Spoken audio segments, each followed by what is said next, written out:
श्री स्वामी समर्थ.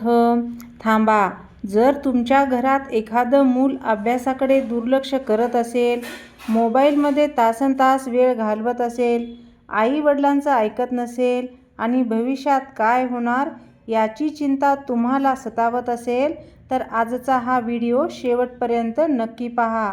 कारण आज मी तुम्हाला एक अशी सत्यकथा सांगणार आहे जी एका आईच्या अश्रूंनी सुरू झाली, पण स्वामी समर्थाच्या कृपेने तिच्या मुलाचं संपूर्ण आयुष्य बदलून गेलं. एका मुलाला अभ्यासात अजिबात रस नव्हता. पुस्तक समोर असायची, पण लक्ष मोबाईलमध्ये असायचं. आई रोज समजावायची, रागवायची, विनवण्या करायची, पण काहीच फरक पडला नव्हता. आणि मग एक दिवस त्या आईने रडत रडत स्वामी समर्थांना हाक मारली. त्या रात्री जे घडलं ते ऐकून तुमच्या डोळ्यातही पाणी येईल. आणि जर तुमच्याही घरात अशीच परिस्थिती असेल तर हा व्हिडिओ तुमच्यासाठीच आहे. एखाद्या वरदानापेक्षा कमी ठरणार नाही. म्हणून हा व्हिडिओ शेवटपर्यंत नक्की पहा. कारण शेवटी स्वामी समर्थाचा असा संदेश आहे जो प्रत्येक आईवडिलांनी आणि प्रत्येक विद्यार्थ्यांनी आयुष्यात एकदा तरी ऐकायलाच हवा. श्री स्वामी समर्थ. आता सुरू करूया आजची हृदयस्पर्शी कथा. श्री स्वामी समर्थ. नमस्कार स्वामी भक्तांनो. आज मी तुम्हाला एक अशी कथा सांगणार आहे जी प्रत्येक आई वडिलांच्या हृदयाला स्पर्श करेल आणि प्रत्येक विद्यार्थ्याला नवीन दिशा देईल. जर तुमच्याही घरात एखादं मूल अभ्यासाकडे दुर्लक्ष करत असेल, मोबाईलमध्ये जास्त वेळ घालवत असेल किंवा भविष्याबद्दल गंभीर नसेल, तर ही कथा शेवटपर्यंत नक्की ऐका. एका छोट्याशा गावात सुनीता नावाची एक साधी आणि प्रेमळ श्रद्धाळू स्त्री राहत होती. तिचा स्वामी समर्थावर अतूट विश्वास होता. तिचं आयुष्य साधं होतं, पण तिची स्वप्न खूप मोठी होती. सुनीताला एक मुलगा होता, अथर्व नावाचा. अथर्व स्वभावाने खूप चांगला होता. तो कोणाला त्रास द्यायचा नाही, घरातील मोठ्यांचा आदर करायचा, मित्रासोबत प्रेमाने वागायचा. पण त्याची एक मोठी अडचण होती. त्याचं अभ्यासात अजिबात लक्ष नव्हतं. पुस्तक समोर उघडी असायची, पण मन मात्र मोबाईलमध्ये असायचं. अभ्यासाला बसलं की कंटाळा यायचा, थोडं वाचलं की लगेच फोन हातात घ्यायचा. दिवसामागून दिवस जात होते, परीक्षा जवळ येत होती आणि आई वडिलांची चिंता वाढत होती. सुनीताने अनेक प्रयत्न केले. कधी प्रेमाने समजावलं, कधी रागावली, कधी शिक्षकाकडे तक्रार केली, पण काहीच फरक पडत नव्हता. एक दिवस ती खूप रडली. रात्री स्वामी समर्थाच्या फोटोसमोर बसून ती म्हणाली, स्वामी, माझं मूल वाईट नाही, पण योग्य मार्गावर नाही. मला काहीतरी मार्ग दाखवा स्वामी. त्या रात्री ती रडत रडत झोपली आणि स्वप्नात तिला स्वामी समर्थ दिसले. स्वामी शांतपणे म्हणाले, भिवू नकोस, मी तुझ्या पाठीशी आहे. तुझा मुलगा हरवलेला नाही, त्याला फक्त योग्य दिशा हवी आहे. दुसऱ्या दिवशी सकाळी सुनीता नव्या विश्वासाने उठली. तिने अथर्ववर ओरडणं बंद केलं. तिने त्याच्याशी मित्रासारखं बोलायला सुरुवात केली. एक दिवस त्याला म्हणाली, बाळा, मला तुझ्याकडून 100% मार्क नकोयत, पण 100% प्रयत्न हवेत. ही गोष्ट अथर्वच्या मनाला लागली. त्या दिवसापासून त्याने थोडा थोडा बदल करायला सुरुवात केली. पहिल्या दिवशी फक्त 20 मिनिट अभ्यास केला, दुसऱ्या दिवशी 30 मिनिट, नंतर 1 तास. हळूहळू त्याचा आत्मविश्वास वाढू लागला. त्याला समजू लागलं की मोबाईल काही काळ आनंद देतो, पण ज्ञान आयुष्यभर साथ देतं. तर भक्तांनो, आज अनेक मुलांची हीच परिस्थिती आहे.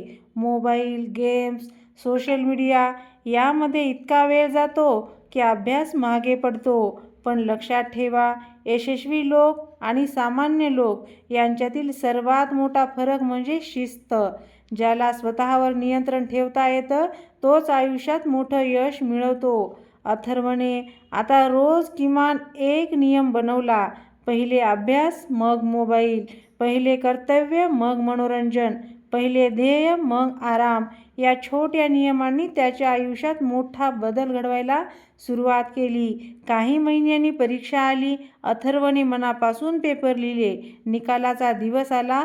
तो वर्गात पहिला आला नाही, पण त्याचे गुण आधीपेक्षा खूप जास्त आले होते. सुनीताच्या डोळ्यात आनंदाश्रू आले, कारण तिला गुणापेक्षा मुलामधला बदल महत्त्वाचा वाटत होता. त्या रात्री ती पुन्हा स्वामींच्या फोटोसमोर गेली आणि म्हणाली, स्वामी धन्यवाद. तिच्या मनात पुन्हा एक आवाज आला, जिथे विश्वास असतो तिथे मार्ग असतो. तर भक्तांनो, ही कथा फक्त अथर्वची नाही, ही कथा त्या प्रत्येक विद्यार्थ्याची आहे जो आज संघर्ष करत आहे. ही कथा त्या प्रत्येक आईची आहे जी आपल्या मुलासाठी काळजी करते आहे. आणि ही कथा त्या प्रत्येक कुटुंबाची आहे ज्यांना वाटतं की आता काहीच बदलणार नाही. लक्षात ठेवा, एक छोटी सवय आयुष्य बदलू शकते. एक चांगला निर्णय भविष्य बदलू शकतो. आणि एक मजबूत विश्वास नशीब बदलू शकतो. आज जर तुम्ही अभ्यासात मागे असाल तर निराश होऊ नका. आज जर तुमचे गुण कमी येत असतील तर हार मानू नका. आज जर लोक तुमची टिंगल करत असतील तर त्याकडे लक्ष देऊ नका. कारण प्रत्येक यशस्वी व्यक्ती कधी ना कधी अपयशी झाली होती, पण त्यांनी प्रयत्न सोडले नाहीत. स्वामी समर्थाचा संदेश खूप साधा आहे. भिवू नकोस, मी तुझ्या पाठीशी आहे. याचा अर्थ असा नाही की स्वामी तुमच्यासाठी अभ्यास करतील. याचा अर्थ असा आहे की तुम्ही मेहनत केली तर स्वामी तुमचं मनोबल वाढवतील. तुम्ही चालायला सुरुवात केली तर स्वामी योग्य मार्ग दाखवतील. तुम्ही हार मानली नाही तरी स्वामी तुम्हाला शक्ती देतील. म्हणून आज एक संकल्प करा, मी माझा वेळ वाया घालवणार नाही. मी माझ्या आई-वडिलांच्या मेहनतीचा आदर करेन. मी रोज थोडा तरी अभ्यास करेन. मी माझ्या ध्येयासाठी काम करेन. आणि सर्वात महत्त्वाचं, मी स्वतःवर आणि स्वामी समर्थावर विश्वास ठेवेन. कदाचित यश आज मिळणार नाही, कदाचित उद्याही मिळणार नाही, पण सातत्याने प्रयत्न करणाऱ्याला यश नक्कीच मिळतं. आणि जेव्हा तुम्ही यशस्वी व्हाल तेव्हा तुम्हाला समजेल की त्या कठीण दिवसांनीच तुम्हाला मजबूत बनवलं होतं. शेवटी फक्त एवढंच, जर तुम्हाला आयुष्यात सध्या अंधार असेल, चिंता असेल, अभ्यासाचा ताण असेल किंवा भविष्याची चिंता असेल तर डोळे बंद करा आणि मनापासून म्हणा, श्री स्वामी समर्थ. कारण विश्वासाने घेतलेलं हे नाव मनाला शक्ती देतं, धैर्य देतं आणि योग्य दिशेने पुढे जाण्याची प्रेरणा देतं. अनंत कोटी ब्रह्मांड नायक राजाधिराज योगीराज श्री स्वामी समर्थ महाराज की जय. भक्तांनो, ही कथा इथे संपते, पण तिचा संदेश प्रत्येकाच्या आयुष्यात कायम लक्षात राहणार आहे. आज कदाचित तुम्ही संघर्ष करत असाल, कदाचित तुमच्या प्रयत्नांना यश मिळत नसेल, कदाचित तुमचं मूल अभ्यासात मागे असेल, कदाचित घरात चिंता आणि तणावाचं वातावरण असेल, पण लक्षात ठेवा, कोणतीही रात्र कायमची नसते. सूर्य उगवण्यासाठी जशी पहाट यावी लागते, तसंच यश मिळण्यासाठी संयम ठेवावा लागतो. सुनीताने हार मानली नाही, तिने विश्वास सोडला नाही आणि म्हणूनच तिच्या आयुष्यात बदल घडला. तुमच्याही आयुष्यात चमत्कार घडू शकतो, पण त्यासाठी 3 गोष्टी आवश्यक आहेत. पहिली, स्वतःवर विश्वास. दुसरी, सातत्यपूर्ण प्रयत्न. आणि तिसरी, स्वामी समर्थावरील श्रद्धा. जेव्हा हे तिन्ही एकत्र येतात तेव्हा अशक्य वाटणाऱ्या गोष्टीही शक्य होतात. माझ्या लेकरांनो, जर आज तुम्हाला वाटत असेल की कोणीच तुमची साथ देत नाही, जर तुम्हाला वाटत असेल की तुम्ही एकटे आहात, जर तुम्ही निराश, खचलेले किंवा घाबरलेले असाल तर डोळे बंद करा आणि मनापासून स्वामींचे हे शब्द ऐका, भिवू नकोस, मी तुझ्या पाठीशी आहे. हे फक्त शब्द नाहीत, हा विश्वास आहे, ही शक्ती आहे, ही आशा आहे जी माणसाला पुन्हा उभं राहायला शिकवते. म्हणून आजपासून रडणं कमी करा, प्रयत्न वाढवा, तक्रारी कमी करा आणि विश्वास वाढवा. कारण तुमच्या आयुष्याचा सर्वात सुंदर अध्याय सुरू व्हायचा आहे. जर तुम्हालाही स्वामी समर्थावर पूर्ण विश्वास असेल तर कमेंटमध्ये नक्की लिहा, भिवू नकोस, मी तुझ्या पाठीशी आहे.